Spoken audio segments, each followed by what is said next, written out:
Audio Jungle. Baik, shalom saudara yang saya kasihi dalam Tuhan Yesus Kristus, saudara yang diberkati oleh Tuhan. Haleluya, haleluya. Kita berjumpa lagi bersama saya dalam program Kabar Baik, mendorong hidup lebih baik dan semakin didorong semakin baik. Sebuah program yang begitu memberkati banyak orang, program yang sudah menjadi inspirasi, program yang dapat menjangkau dan memberi dukungan dan mengubah, membaharui banyak orang. Kalau saya mengikuti setiap komentar-komentar, maka mereka mengatakan mereka sangat diberkati, dan saya percaya bahwa saudara adalah orang yang diberkati oleh Tuhan. Puji Tuhan, saudara yang diberkati oleh Tuhan Yesus Kristus. Pada kesempatan kali ini kembali lagi kita akan merenungkan kebenaran firman Tuhan yang akan menjadi bagian dalam kehidupan kita, rema yang akan menguatkan, meneguhkan iman kita setiap hari dari sehari ke sehari. Puji Tuhan, tentunya mendasari program kita pada hari ini kita akan baca di dalam Alkitab, di dalam kitab Roma pada pasal yang ke-12 ayat yang pertama. Sebuah kebenaran yang sudah sering saudara dengar, saudara baca, tetapi hari ini kembali kita diberkati dengan kebenaran ini. Dengan bunyinya seperti ini. Karena itu saudara-saudara, demi kemurahan Allah, aku menasihatkan kamu supaya kamu mempersembahkan tubuhmu sebagai persembahan yang hidup, yang kudus, dan yang berkenan kepada Allah. Itu adalah ibadahmu yang sejati. Saudara yang diberkati oleh Tuhan Yesus Kristus, sejak dari masa kecil, dari lahir, ketika kita baru lahir, kita sudah didoakan, kita sudah dibawa ke gereja untuk diserahkan, bahkan untuk dibaptis. Anak-anak diserahkan, atau dalam beberapa gereja dikatakan penyerahan, dan kemudian sampai kepada kita remaja dan dewasa, mengikuti sekolah minggu sejak kecil. Semua kita sudah melakukan ibadah, mengikuti ibadah di gereja, ibadah KKR, ibadah rumah tangga, ibadah di mana saja, ibadah padang, ibadah pantai, semua model ibadah, sampai ibadah pernikahan, ibadah yang penuh sukacita, sampai dengan ibadah pemakaman, ibadah kematian. Semuanya kita sudah mengikuti. Ibadah sudah terlalu banyak kita lakukan. Ibadah. Tetapi saudara yang diberkati oleh Tuhan, hari ini kita akan bicara, firman Tuhan akan meneguhkan kita tentang ibadah yang sejati. Dalam setiap ibadah atau di semua ibadah yang kita lakukan, harus ada ibadah yang sejati, saudara yang diberkati. Nah, Tuhan menuntut bukan sekedar ibadah, tetapi yang Tuhan menuntut ke dalam bagi saya dan saudara adalah sebuah ibadah yang lebih lagi, yang lebih spesifik. Ibadah yang lebih berkenan kepada Tuhan adalah ibadah yang sejati. Nah, ibadah yang sejati ini seperti apa? Apa yang kita baca di dalam kitab Roma pasal yang ke-12 ayat yang pertama tadi, kita menemukan ternyata ibadah yang sejati ini ada 3 hal yang tersirat di dalamnya. Saudara yang diberkati oleh Tuhan, saudara yang merupakan orang-orang yang berkemenangan, pada kesempatan ini mari kita akan lihat satu demi satu poin dalam waktu yang singkat ini. Saudara yang diberkati oleh Tuhan, dikatakan bahwa dalam ayat yang pertama itu, karena itu saudara-saudara, demi kemurahan Allah aku menasihatkan kamu supaya kamu mempersembahkan tubuhmu. Nah, bicara tentang ibadah yang sejati itu mempunyai hubungan erat dengan tubuh. Jelas Rasul Paulus pun mengatakan bahwa tubuh kita adalah bait Allah. Alkitab mengatakan bahwa tubuh kita ini adalah bait Allah, tempat berdiam roh Allah, tempat berdiam Roh Kudus. Kita adalah organisme ilahi, gereja yang ilahi, gereja yang sesungguhnya, bait Allah yang sesungguhnya ada dalam kehidupan kita.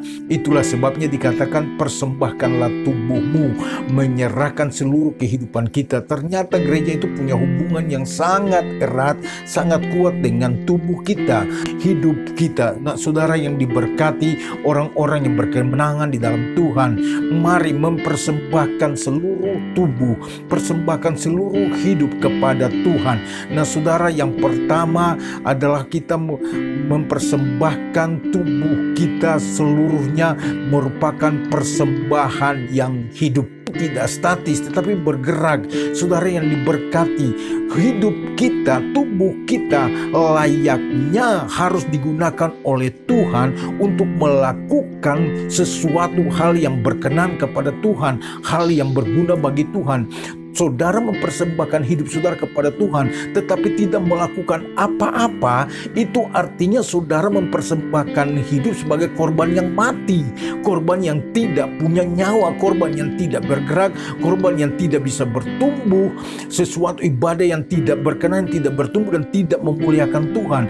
Itulah sebabnya jika saudara memutuskan untuk mempersembahkan hidup kepada Tuhan, oleh karena saudara mengalami pertolongan dan keajaiban Tuhan, mengalami mujizat Tuhan, maka layaknya saudara harus melakukan sesuatu yang berkenan kepada Tuhan. Lakukan sesuatu, paling tidak saudara bisa melayani Tuhan dengan cara memuji Tuhan, dengan cara menyembah Tuhan, dengan cara beribadah, dengan cara membaca firman, dengan cara melakukan kasih, melakukan perbuatan baik, melakukan apa saja. Artinya kalau saudara sedang melakukan sesuatu, bahwa itu pertanda bahwa persembahanmu itu sedang bergerak hidup dan semakin bertumbuh mengarah kepada Tuhan, semakin kuat, semakin naik untuk kedewasaan yang penuh, kedewasaan yang sempurna.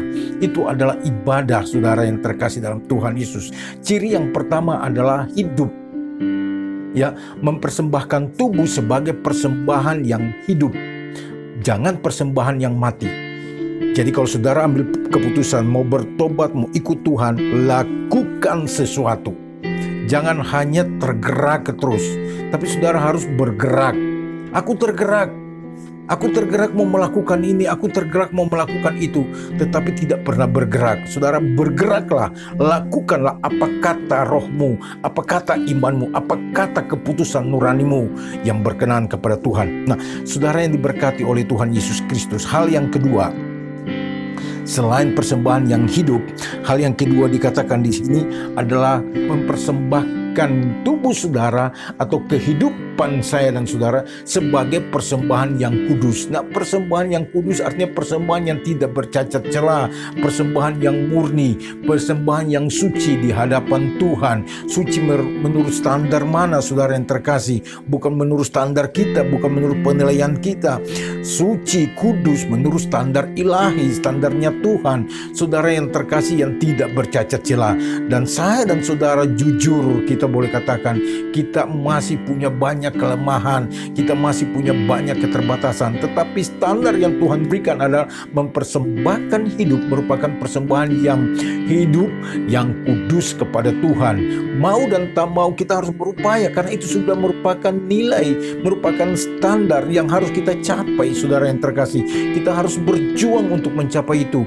Artinya kita hidup menurut kehendak Tuhan, hidup menurut ketetapan Tuhan, hidup menurut firman Tuhan, melakukan kebenaran, melakukan hal-hal yang benar di mata Tuhan, hidup dengan kekudusan, tidak mementingkan diri sendiri, tidak mempedulikan hal-hal yang di luar, tidak mempedulikan memusingkan diri dengan hal-hal yang najis, hal-hal yang mengotori pikiran hati kita, tidak memusingkan diri dengan hal-hal yang duniawi. Saudara yang terkasih, walaupun dunia itu banyak menawarkan, dunia itu banyak memberikan kenyamanan, memberikan banyak kesenangan secara dunia, tapi ujungnya adalah sebuah kebinasaan. Itulah sebabnya mari kita mengambil langkah baru, mempersembahkan hidup sebagai persembahan yang hidup dan yang kudus.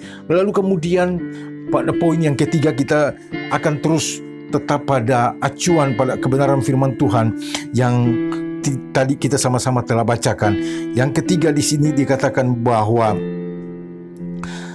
persembahan yang kudus yang berkenan kepada Allah. Nah, saudara yang kekasih, bukan hanya kudus, bukan hanya hidup kudus, tetapi harus juga berkenan kepada Allah.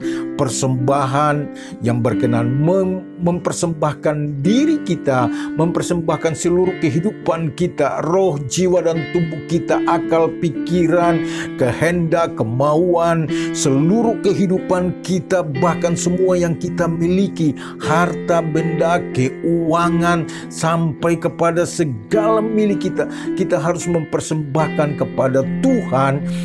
Dan standar yang ketiga adalah berkenan, sampai semua itu berkenan kepada Tuhan. Ini memang berat bagi saya dan saudara, tetapi ini adalah kebenaran yang perlu kita lakukan, saudara yang terkasih dalam Tuhan Yesus Kristus. Saya percaya bahwa kita punya keterbatasan, punya kelemahan. Mari kita minta Roh Kudus untuk memampukan kita. Roh Kudus adalah roh penolong. Minta Roh Kudus untuk menolong kita, mampukan kita supaya kita dapat mempersembahkan ini. Agar supaya apa? Ibadah kita itu bisa menjadi ibadah yang sejati. Bukan asal-asalan ibadah, bukan menurut apa kata orang. Wow, dia luar biasa sekali, pelayanan setiap hari, sudah menjadi WL, sudah bisa menjadi koordinator, sudah bisa main musik, sudah bisa singer, sudah bisa menjadi asher, sudah bisa melakukan berbagai kegiatan, pimpin komsel, deka, dan lain-lain. Tidak, saudara. Tetapi ibadah yang sejati adalah mempersembahkan hidup sebagai persembahan yang hidup, persembahan yang kudus, dan yang berkenan kepada Tuhan. Itu yang benar. Bukan standarnya jadi seorang majelis, jadi seorang pelayan Tuhan, jadi seorang hamba Tuhan. Tidak. Itu bukan standar.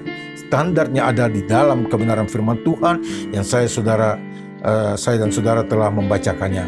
Puji Tuhan, saudara yang diberkati, semoga dengan 3 poin ini dapat memberkati saudara-saudara sekalian. Besok kita akan melanjutkan pada ayat yang kedua. Saudara yang tonton ini, besok kita akan melanjutkan pada ayat yang kedua. Ada 3 poin juga yang kita akan bicara dari ayat yang kedua. Tuhan Yesus memberkati saudara-saudara sekalian, dan saya percaya bahwa saudara tetap diberkati dalam perlindungan Tuhan. Saudara adalah orang yang berkenan kepada Tuhan, orang yang merdeka, orang yang mengalami banyak keajaiban-keajaiban di dalam Tuhan. Tuhan memberkati kita. Sampai jumpa pada segmen berikutnya. Tuhan Yesus memberkati. Shalom, shalom, shalom. Haleluya.